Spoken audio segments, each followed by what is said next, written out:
Yes. We're going to discuss the fact that there actually is a God of this universe. That in knowing that from the beginning of your prayer, your meditation, your reflection, your contemplation, when you know that, then the dark force that controls this world and the ethers around it with all these beings and so forth, or people think there are out-of-body experiences or beings from other planes that surround the world, which they do. But when you know there's a God, and you come to this place that the Buddhists always called the Pure Land, which is the light, which is illumination, which is a place where God resides. When you come to that and relegate everything to that, and you don't worry about what's around you, then you will very shortly come to the experience called illumination, spirituality, enlightenment, God consciousness, nirvikalpa samadhi, I think in Sanskrit. The beatific vision that Aldous Huxley spoke so beautifully about. There is such a plane of beingness, and it's transcendent of everything. So in our first hour of meditation, prayer, reflection, we don't try to teach people to meditate, sit and try to be quiet. That's insane. And my experience has always been, what I'm doing today is, it's a spiritual transportation. This is like lifting you. It's called a transmission in Buddhism. In other words, it's a spiritual empowerment. My friend Baba Bedi in India would hold people's hands and they would just feel God and flow, and he would help them with their psychological problems, and they'd experience all their previous lifetimes and so forth and see what they're supposed to work on. And he was an illumined being, but you can only give so much. And today I'd like to add to Baba's teaching, he could do the same thing because he's doing it now, the fact that knowing that there is a God and that God is God, and that God has nothing to do with this world. It's always been called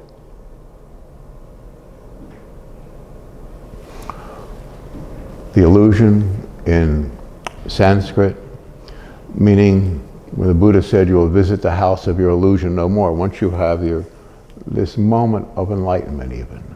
In Japan they call it satori, which you might see a maple leaf fall to the ground. And you have like Emily Dickinson's all of her poems were about this. Little couplets where in a few short words or lines you would have this experience that you can't believe, and it's like looking at the most beautiful leaf. And you have a satori where without practice, thinking, want, desire, it just the whole thing blows away, and you know there's something so wonderful in your whole life, everything else, you don't want to go back to that. You can have that at any moment. But through the knowledge and the awareness and the knowing that there is a God, that is God, then that preempts all the dark forces from attacking you, from being on you, and you're home free, spiritually.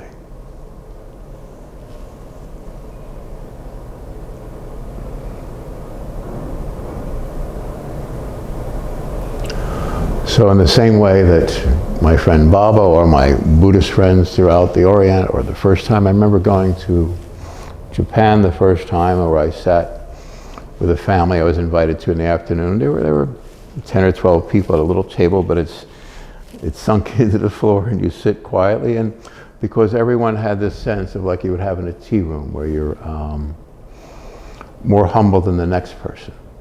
So it wasn't a mercantile society like we had during the times I was there. It was something still holding on to the old ways, the respect, the admiration for others, and being so humble that you're, like when I was in India, I remember a flight was coming in one time to Delhi. I had to be somewhere, and to Moscow or something, and I kept asking people if the flight was on time, and it was already 15 minutes, 20 later.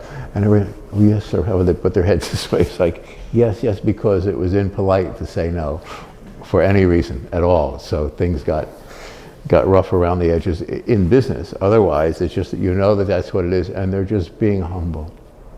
they would never say no. And you can reach such a state of awareness where, say in the Japanese tea room, where you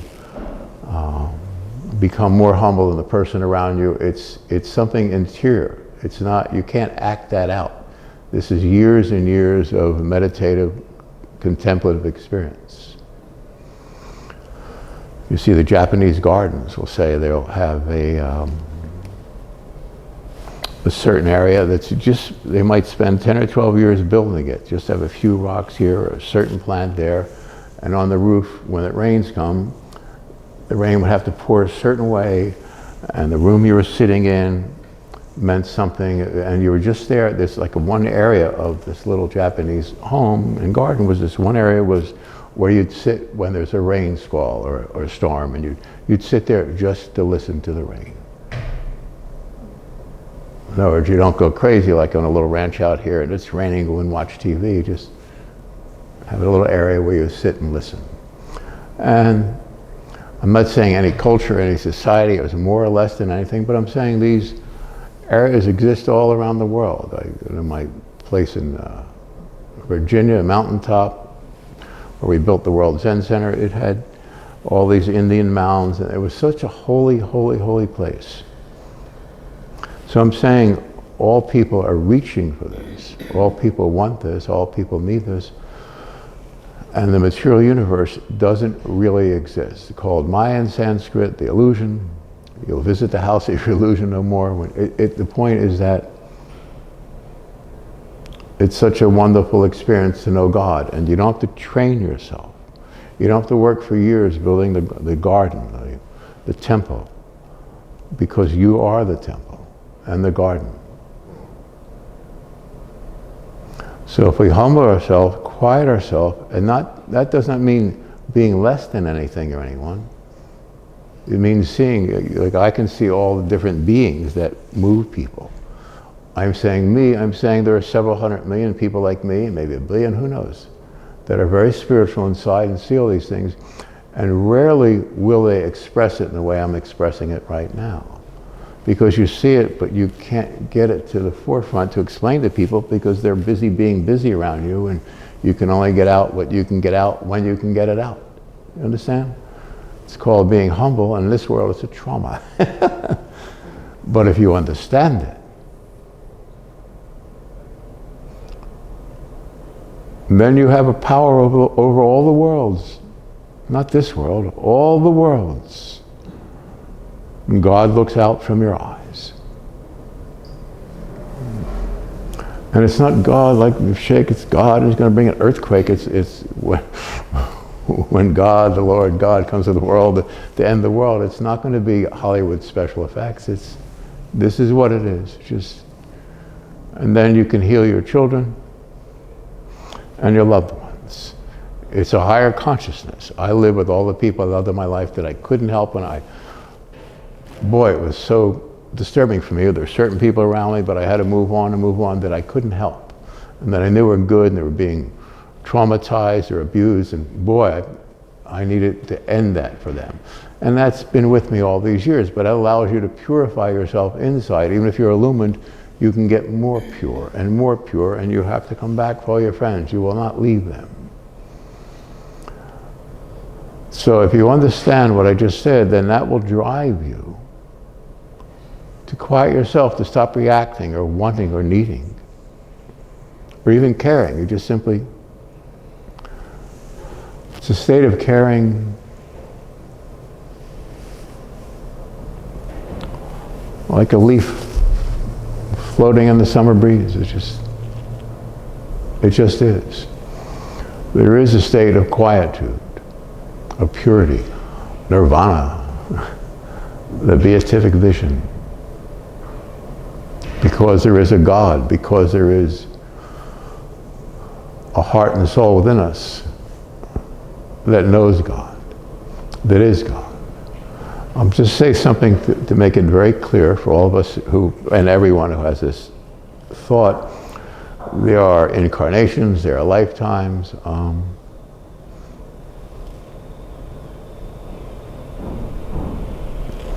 So we all know, we all experience all these, like a residue, or residual things within us from other experiences, other times, and we see them in other people.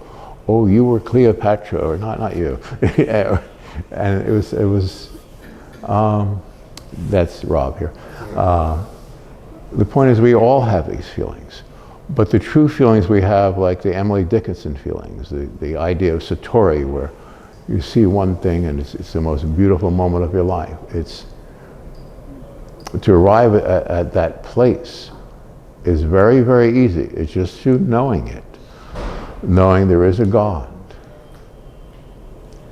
divine providence, that good will out, always. And we have to spend a lot of time alone reflecting upon this. And if we do that, then that which we call God will reside within us, will have dinner with us, tea, walk with our children. Because if you want to see God, you don't, it's not a complicated thought process. Just watch your children playing. That innocence, that purity, that openness, that reminds me of where we came from. That reminds us of what we are. And we lose it after a few years in the world because of the conditioning process of the world. So when you're just born, you have that sense of divinity, right? And around a birth or a death or a marriage, you feel all the presences of your grandparents, of your loved ones in all realms, and these little doorways, these little gateways to that higher place. I've certainly been at the deathbed, or a friend might have a pet they want to put down, and I'd be there, and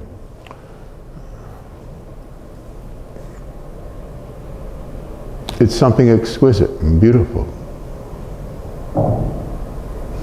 And in the meditative process, there will be no more death, no more fear, no more pain, no more tears. There's only this you that's so pure, that's so gentle, so kind, so true. And when you're in this place, that there are many hundreds of millions of spiritual people in the world, but they cannot express it because everyone in the world sees them as this person. They were born in Philadelphia or Kansas, and in the Pure Land where all spiritual people live. And I remember a gentleman from Egypt, he had to be Muslim, or the Sheikh Hassan, a friend of mine, he was the head of the Sufi people, and some bodyguards, and all. They're very, very spiritual, and we all would say God. Or when I was in India, all my Buddhist friends, they would use the word God, or when I meet them out here of Rinpoche or whatever, it's, people have all the words and they react to them, but when people are in that place and they're free to be with other people that are like that, when they run into them, it's, the world doesn't exist. But with everyday people that have their thoughts, their needs, they're caught in time. And everything spiritual is sitting back, and what I'm saying is you don't have to meditate forever, or 10 years, or 10 days to come to this timeless state. You can pick up Emily Dickinson's work, look at a picture of a loved one, and most of all, and first of all, talk to our Father God. And God will talk to you, to us. We can end all the madness, not some of it. The truly spiritual person to themselves, they don't tell anyone, they're hanging on a cross. In other words, they're going to be selfless. It's not pain, it's pure beauty. It's an exquisite degree of love and kindness and caring and empathy. To be spiritual, to be spiritually aligned. If you have the miracle of having one friend that's spiritual in your life, everyone in this room is spiritual, and it's very fortunate. Spend more time with that friend. Release that friend's burdens. Don't take from them, give. Spiritually, everything is spiritual. The point is, we incarnate here, We experience that at birth from a better place.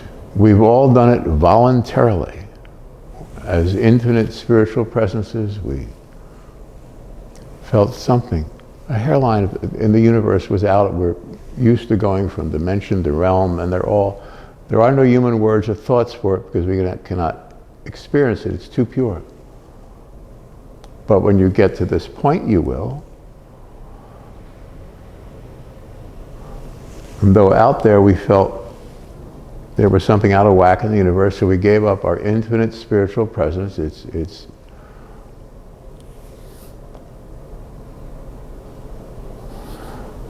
not what they call it at birth, guilt. It's original innocence. So we dropped into this plane to understand what it is. My friend Baba would bring people back to their last lives and all, but to try to show them in a way that when they weren't spiritual, but kind of well-intended. But today's transmission is to say that please look at it and understand and know that God is God and that you are a divine being. Forget everything that ever happened to you. Your whole life has been trying to accept who you are. Who you are is that child. Remember that child? I remember the child I was. I remember 2 weeks old laying. I remember getting my grandmother to try to close the blinds because the sun was in my eyes. I couldn't turn, so I was on my back. So I guess I was very young. And other experiences like that. I remember hearing the Nuremberg trial. So I must have been months old, or months, I guess, and laying in my mom's bed and hearing the trials.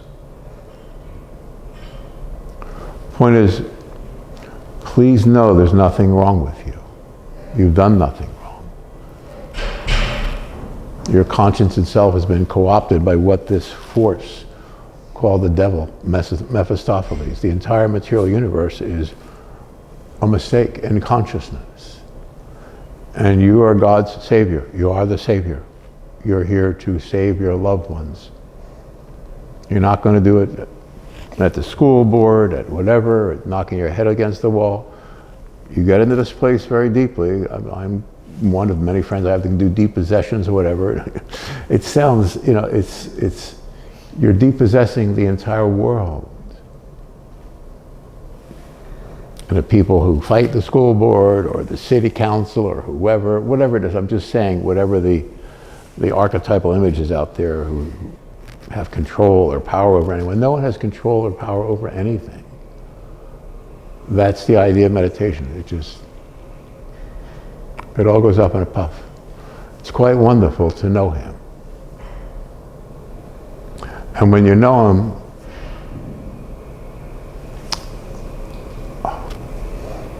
you'll find that he worships you. And I know this is unimaginable, but it's the truth. You are God's hero to be here. Everyone here has a good heart and soul, and that's the truth. There is no other truth.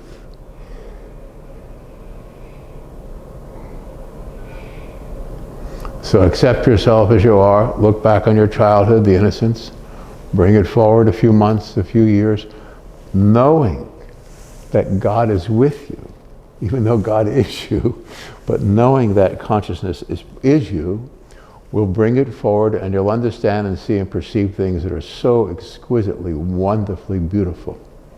It's chilling and warm and decent and kind and real and humbling and worthwhile.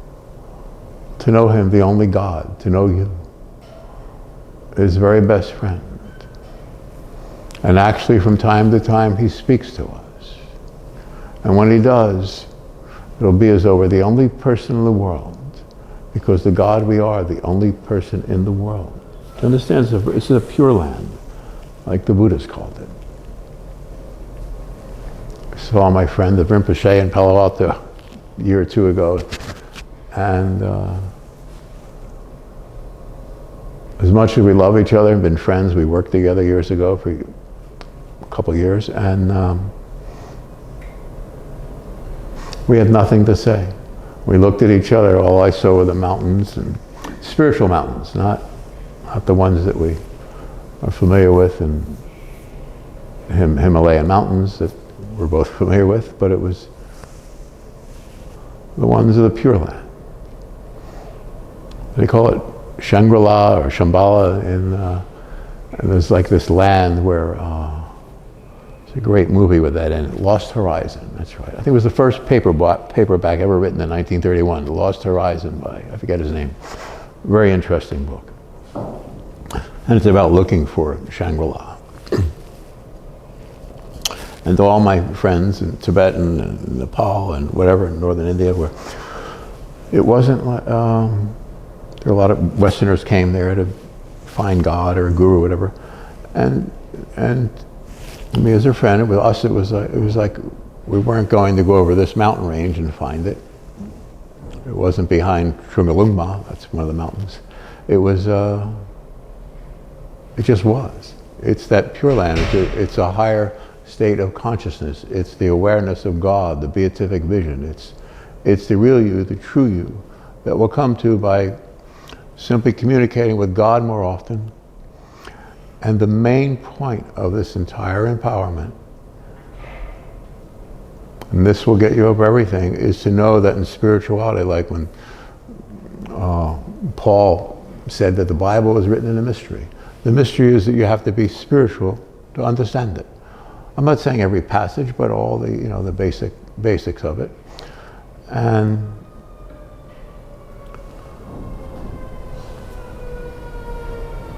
if you know the world doesn't exist and God didn't create it, and it is an illusion, it's a projection of this thing called Satan that runs most people's lives. If you know that, you'll stop worshiping the world. You'll stop believing in the world. You'll stop caring about the world, the things of the world. And it's something your mind will turn inside out.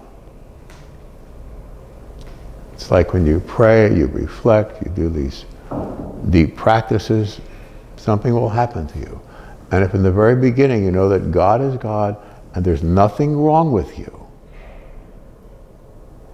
and it is a higher state of consciousness, so you're going to be shot through some days where you can hardly move, you're dizzy. It'll be different for every one of us. And when it starts happening, and it's everyone in this room has felt it in different points, you'll see that every moment, every detail of your life, you'll realize God was with you, looking out for you, or looking through your eyes, and all these different episodes were to bring you to this particular point where you're now, that you're going to be very happy that it all happened, because that's exactly what you needed. I've gone through so much hell in my life, and I'm like, okay, this is fun. At one point I was like, I had to get pulled out of the woods where I lived alone happily every now and then for a few years to get a little peace from my particular existence. And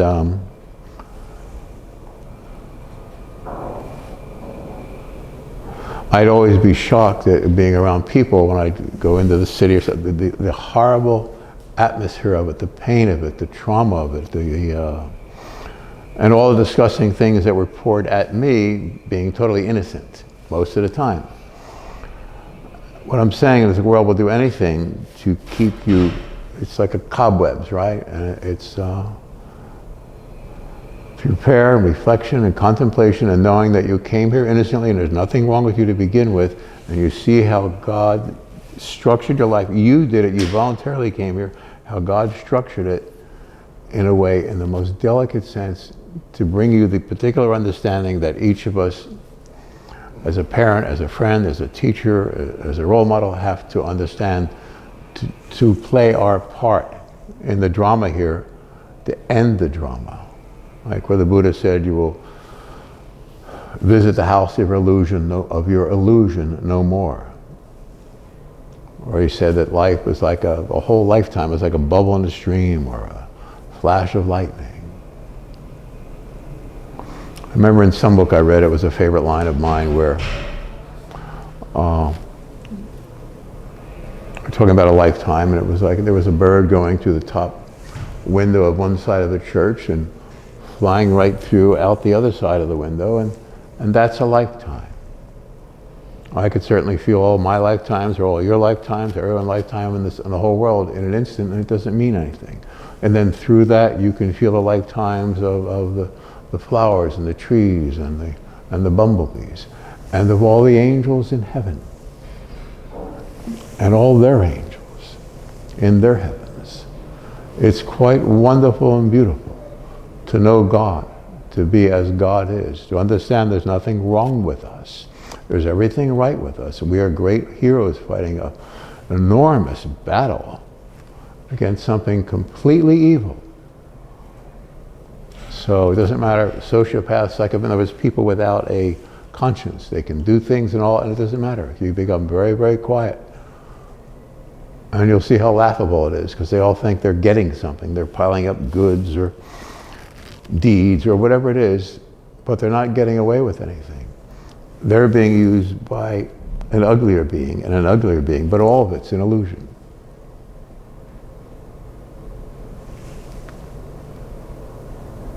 We're wonderful people. It's wonderful to be here now. We have a wonderful, powerful ordeal ahead of us, but there's no problem with it.